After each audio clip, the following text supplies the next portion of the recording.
President Trump promised gun owners during his campaign that he would end the Biden pistol brace ban. The so-called pistol brace rule, which orders law-abiding citizens to register or surrender guns with certain equipment. You know that. Many of you are forced to do it. I don't know. Is everybody doing it as per their demand? Who in this group has done it? There's a hand way back there. Under a Trump administration, all of those Biden disasters get ripped up and torn out. My first week, but maybe my first day in office, okay? Maybe my first. That's why we need to let Congress know to pass the SHORT Act and the HPA to help the president fulfill his promise to gun owners across the country, including people like his son, Don Jr., who was forced to register his pistols in fear of the retribution the ATF would bring against him. Good evening, guys. Welcome to another episode of Triggered. Thanks for tuning in. Tonight, we're going to do something a little bit different. Tonight, we're going to have a tutorial.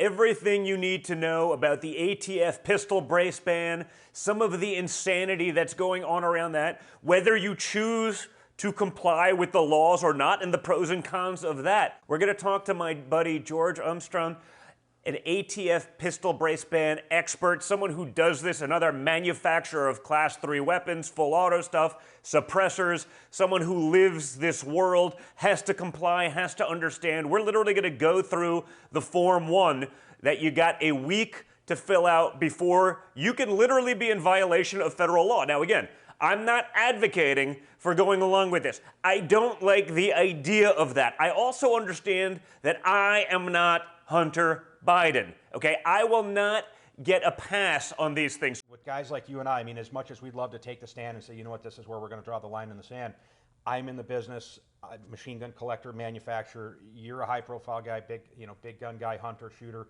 We obviously have to err on the side of caution and follow the law. So yeah, I mean, I'm on an SOT. I have suppressors.